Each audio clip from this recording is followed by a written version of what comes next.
Ta parole est une lampe à mes pieds, une lumière sur mon sentier.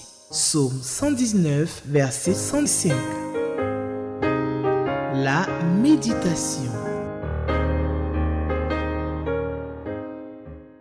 Chers téléspectateurs, c'est avec beaucoup de plaisir que je vous souhaite la bienvenue à l'émission La Méditation, émission donc qui est animée par des membres de la Ligue pour la lecture de la Bible en Côte d'Ivoire sur Espérance TV, la télévision de l'Église méthodiste de Côte d'Ivoire.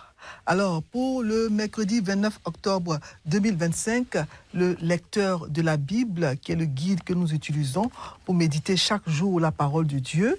Donc, pour le mercredi 29 octobre 2025, le lecteur de la Bible nous propose comme texte de méditation le psaume 107, les versets 1 à 22. Psaume 107, versets 1 à 22.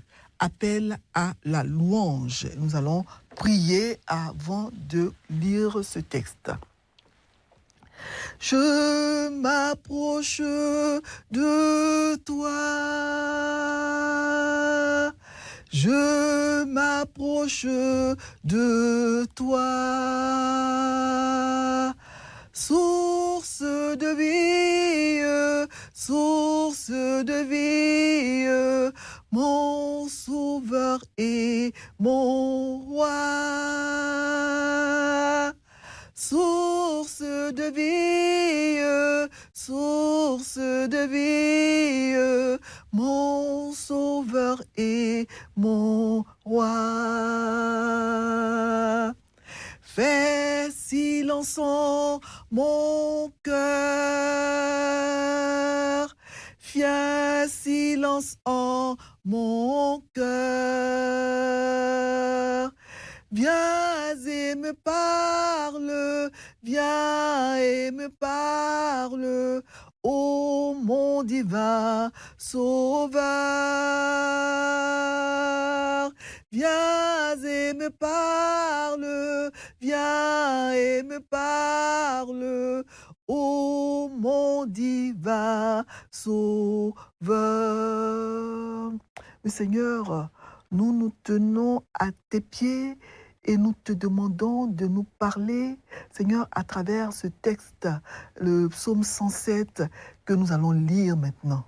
Seigneur, viens et parle à chacun et à chacune au nom de Jésus. Amen. Psaume 107, versets 1 à 22, et je lis. Louez l'Éternel car il est bon, car sa miséricorde dure à toujours. Qu'ainsi les rachetés de l'Éternel, ceux qu'il a délivrés de la main de l'ennemi et qu'il a rassemblés de tous les pays, de l'Orient et de l'Occident, du Nord et de la mer, ils erraient dans le désert. Ils marchaient dans la solitude, sans trouver une ville où ils puissent habiter. Ils souffraient de la faim et de la soif, leur âme était languissante. Dans leur détresse, ils criaient à l'Éternel et il les délivra de leurs angoisses. Verset 7. Il les conduisit par le droit chemin pour qu'ils arrivent dans une ville habitable, qu'ils louent l'Éternel pour sa bonté et pour ses merveilles en faveur des fils de l'homme. Car il a satisfait l'âme altérée, il a comblé de bien l'âme affamée. Ceux qui avaient pour demeure les ténèbres et l'ombre de la mort vivaient captifs dans la misère et dans les chaînes, parce qu'ils s'étaient révoltés contre les paroles de Dieu, parce qu'ils avaient méprisé le conseil du Tout-Puissant. Il humilia leur cœur par la souffrance, ils succombèrent et personne ne les secourut. Verset 13. Dans leur détresse, ils crièrent à l'Éternel et il les délivra de leurs angoisses. Il les fit sortir des ténèbres et de l'ombre de la mort, et il rompit leurs liens. Qu'ils louent l'Éternel pour sa bonté et pour ses merveilles en faveur des fils de l'homme. Car il a brisé les portes des reins, il a rompu les verrous des fers. Les insensés par leur conduite coupable et par leurs iniquités s'étaient rendus malheureux. Verset 18. Leur âme avait en horreur toute nourriture et ils touchaient aux portes de la mort. Verset 19. Dans leur détresse, ils criaient à l'Éternel et il les délivra de leurs angoisses. Il envoya sa parole et il les guérit, il les fit échapper de la fosse. Qu'il loue l'Éternel pour sa bonté et pour ses merveilles en faveur des fils de l'homme. Verset 22. Qu'ils offrent des sacrifices d'action de grâce et qu'ils publient ses œuvres avec des cris de joie. Amen. Psaume 107, versets 1 à 22, c'est le texte que je viens de lire dans la version Louis II. C'est un appel à la louange. Voilà. Alors le psaume 107, qui fait partie des psaumes dits anonymes, parce que l'auteur n'est pas cité, célèbre la bonté et la puissance de Dieu qui délivre son peuple de diverses afflictions et souffrances. Ce psaume, en fait, c'est un chant d'action de grâce qui célèbre la bonté et la miséricorde de Dieu envers son peuple en mettant en avant des situations de détresse variées, illustrées donc dans les versets 1 à 22 par 3 exemples. D'abord, les personnes errant dans le désert, les versets 4 à 5. Ensuite, les prisonniers enchaînés, les versets 10 à 11. Et les malades au port de la mort, dans les versets 17 à 18. Donc Dieu, par sa puissance, les délivre de leurs tourments, les conduit en sécurité et restaure leur espérance. Le psaume 107 invite ensuite ces personnes qui ont été délivrées à louer le Seigneur pour ses œuvres merveilleuses et à comprendre sa bonté qui dure à jamais. Il lance un appel à la louange à Dieu parce qu'après chaque délivrance de ces situations de détresse, et cet appel-là revient sans cesse comme un refrain au verset 8 d'abord, au verset 15 et au verset 21. Qu'il loue l'Éternel pour sa bonté et pour ses merveilles en faveur des fils de l'homme. Et dans la version française courant, il est écrit qu'il loue le Seigneur pour sa bonté, ses actions extraordinaires en faveur des humains. Là, c'est bien précisé pour ses actions extraordinaires en faveur des humains. Ça fait penser donc au refrain qui revient sans cesse dans le psaume 136, « Louez l'Éternel car il est bon, car sa miséricorde dure à toujours ». Donc nous retrouvons dans ce psaume certains thèmes principaux comme la puissance salvatrice de Dieu, Dieu qui sauve. Le psaume souligne que Dieu intervient pour sauver, délivrer, libérer ceux qui crient à lui dans la détresse. Et un autre thème aussi de ce psaume, c'est la bonté et la compassion de Dieu, malgré donc les transgressions du peuple. Dieu fait preuve de miséricorde et de pardon. Il transforme les situations désespérées en lieu de prospérité. Et un autre thème de ce psaume, c'est la gratitude et la louange. Ce psaume, c'est un appel à la reconnaissance à Dieu. C'est un appel à l'action de grâce pour les bienfaits reçus de Dieu, les merveilles et les délivrances de Dieu dans les moments de crise, les moments difficiles. Alors la structure de ce psaume, d'abord dans les versets 1 à 3, nous avons l'introduction. C'est un appel général à louer l'Éternel pour sa bonté, son amour éternel, et invitant ceux qui sont rachetés à témoigner des œuvres de Dieu. Et ensuite, nous avons donc les 3 afflictions. D'abord, l'errance et la faim dans les versets 4 à 9, où on dit que les affamés et les assoiffés, ces personnes donc erraient dans le désert, marchaient dans la solitude, souffraient donc, ils étaient affamés, souffraient de la faim, souffraient de la soif, leur âme était languissante. Voilà donc les versets 4 à 9 qui parlent donc de l'errance et de la faim. Et les versets 10 à 16 qui parlent donc de la captivité et de la misère, donc de ceux qui sont enfermés, qui souffrent de la mort et de l'obscurité. Et ensuite, dans les versets 17 à 22, il est question donc de la maladie, de la détresse. Donc, les malades qui voient leur âme s'approcher de la mort. Donc, en fait, ces 3 afflictions dépeintes dans les versets 4 à 21 de ce psaume, la faim, la captivité, la maladie, décrivent en fait la condition dans laquelle se trouve l'être humain avant sa délivrance du péché. Quand l'homme n'est pas encore délivré du péché, il se trouve comme quelqu'un qui erre sans but dans la solitude. Il est enfermé, captif du péché, et il est malade. Le péché, donc, l'environne et le rend malade. Donc, l'état des gens qui ne sont pas rachetés peut être envisagé de ces 3 points de vue. Comme je l'ai dit, ils sont donc comme errants dans le désert, sans but. Ils sont en prison, emprisonnés par le péché. Ils sont malades et mourants, etc. C'est l'état de l'homme sans Dieu. Donc, ces 3 scènes successives, elles évoquent donc les souffrances de l'âme, voilà, de l'esprit et du corps. Quand on a perdu sa relation avec Dieu, l'âme, l'esprit et le corps souffrent.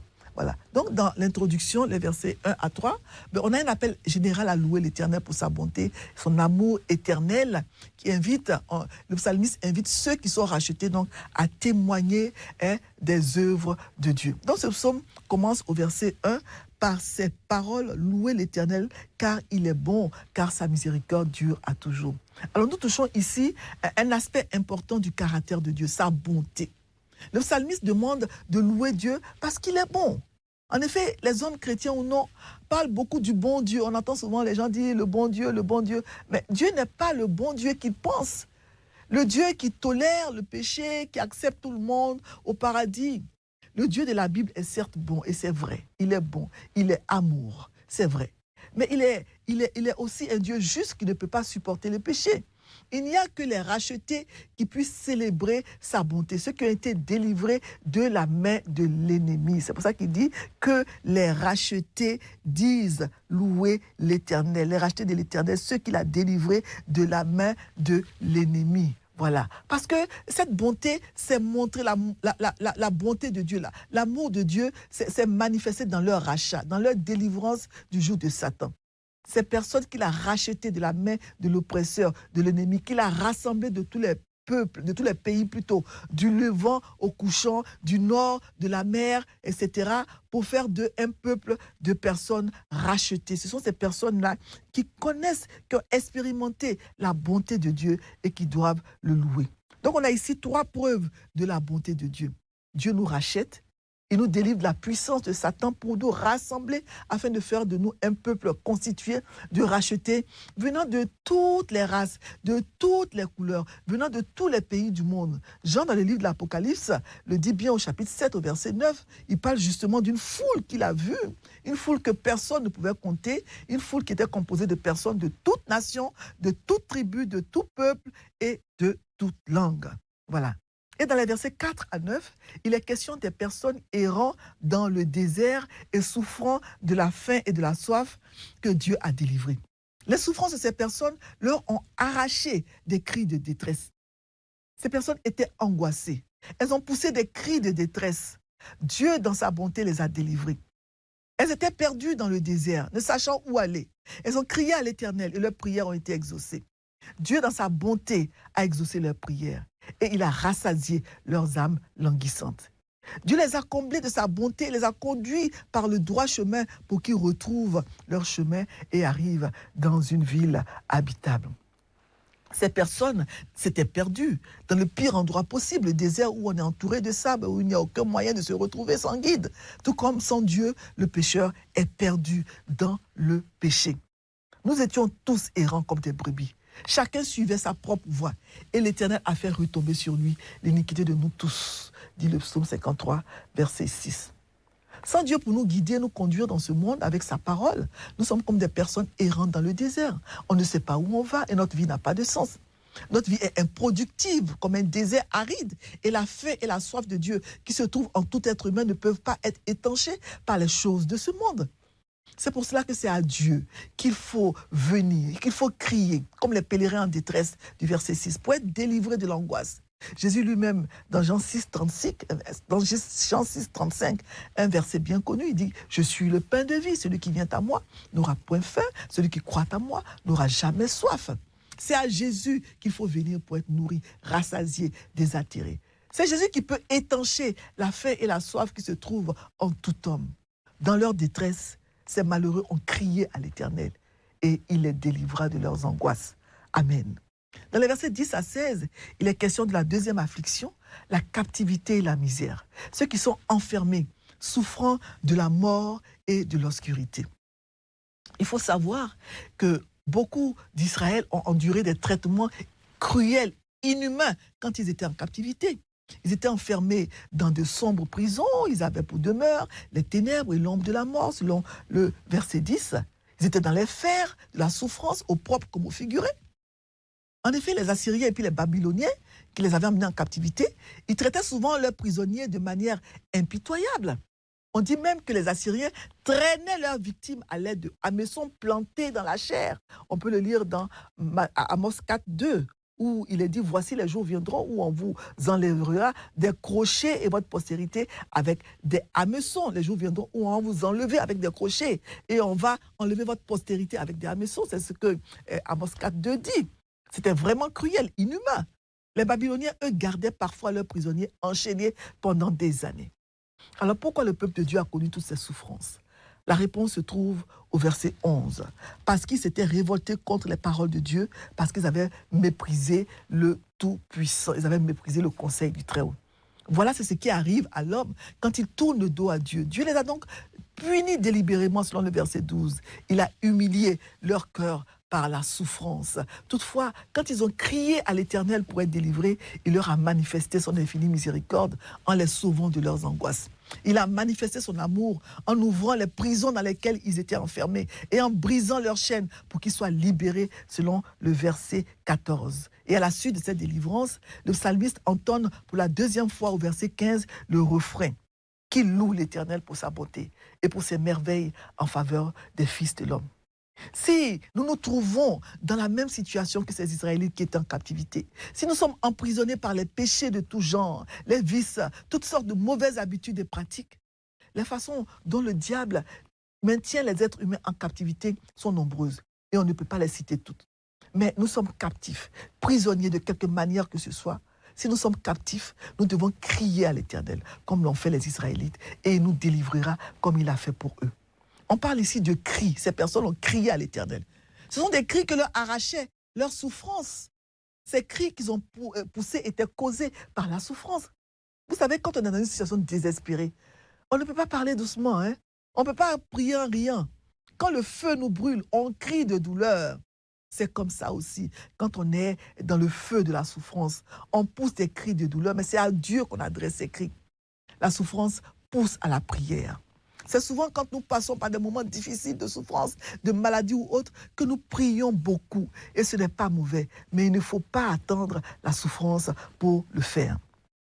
Dieu est celui qui est capable de nous sauver de toutes nos détresses, quelles qu'elles soient. Il est celui qui peut nous délivrer de toutes les prisons dans lesquelles nous pouvons nous trouver, de toutes les chaînes qui peuvent nous maintenir en captivité. Il est écrit dans Ésaïe 61, verset 1, que le serviteur de l'Éternel, justement le Messie, a été envoyé pour proclamer aux captifs la liberté et aux prisonniers la délivrance. Il est aussi écrit dans Ésaïe 45, versets 1 à 2, dans beaucoup d'autres passages aussi, que c'est Dieu qui ouvre les portes afin qu'elles ne soient plus fermées. C'est lui qui a plani les chemins montueux. C'est lui qui rompt les portes des reins et qui brise les verrous de fer. Alléluia. Quelles que soient les chaînes qui te lient, Dieu est capable de te délivrer. Et dans les versets 17 à 22, il est question de la troisième affliction, la maladie et la détresse. Les malades qui voient leur âme s'approcher de la mort. La mauvaise conduite de ces personnes, qui sont appelées insensées, au verset 17, les a rendues malades au point où elles ont perdu l'appétit. Elles ont en horreur la nourriture et sont mourantes, aux portes de la mort. Par analogie spirituelle, lorsqu'une âme malade n'a aucun appétit pour le lait ou la viande de la parole de Dieu, cela montre que la mort spirituelle est proche. Ces personnes malades crièrent à l'Éternel dans leur détresse. Selon le verset 19, il les délivra de leurs angoisses. Il envoya sa parole et les guérit. Ces malades qui pourtant étaient aux portes de la mort ont été guéris par la puissance de la parole de Dieu. Nous rappelons les nombreuses fois où Jésus a guéri des gens simplement en prononçant une parole.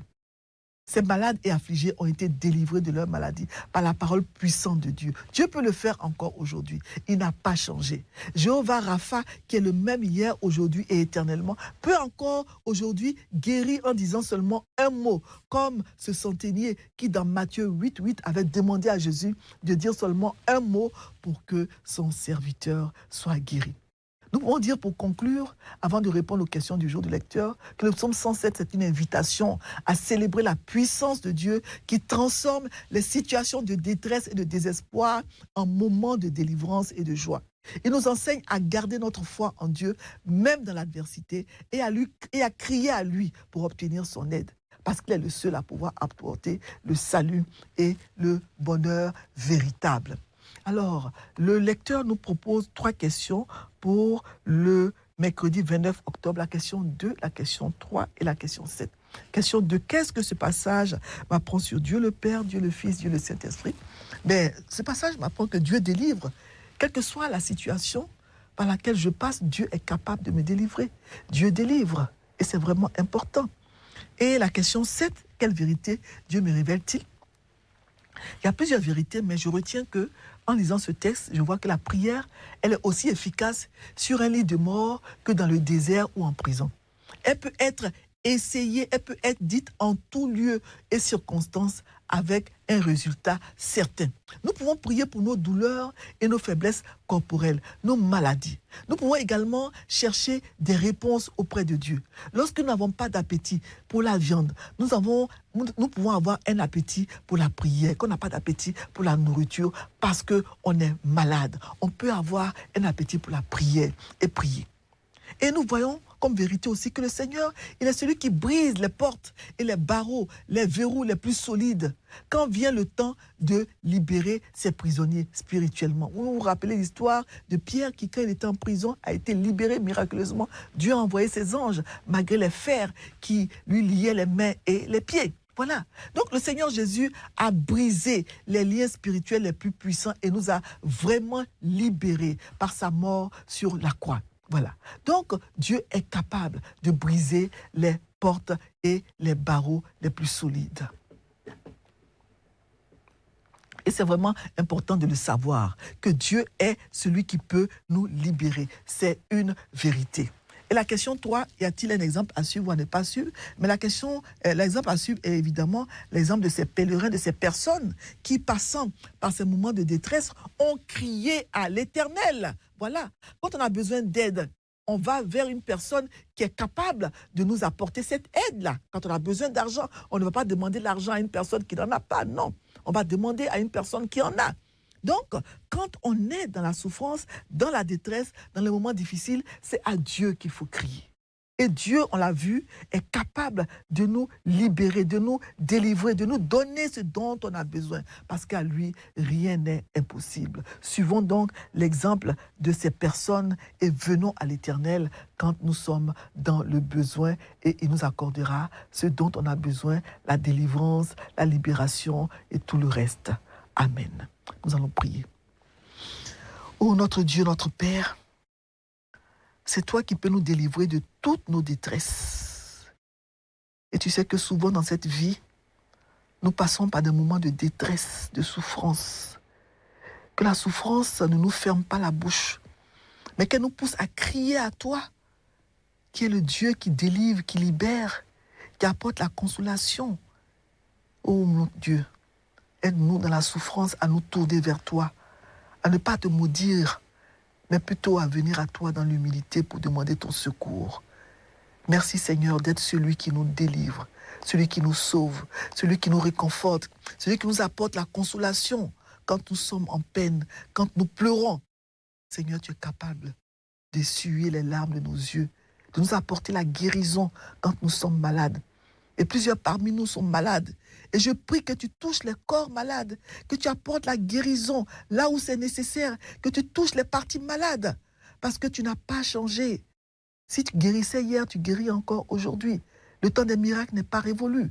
Tu guéris encore aujourd'hui. Et nous prions que tu apportes la guérison, même aux personnes qui sont aux portes de la mort, parce que rien n'était impossible. Merci pour ta parole qui restaure, ta parole qui libère, ta parole qui nourrit.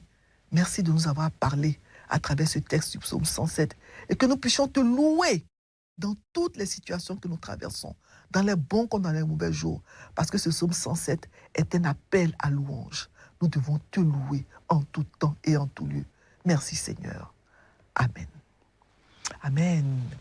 Que le Seigneur nous donne de le louer en tout temps et en tout lieu, quelles que soient les circonstances, les problèmes, les situations difficiles ou non que nous traversons. Amen. Ta parole est une lampe à mes pieds, une lumière sur mon sentier. Psaume 119, verset 105. La méditation.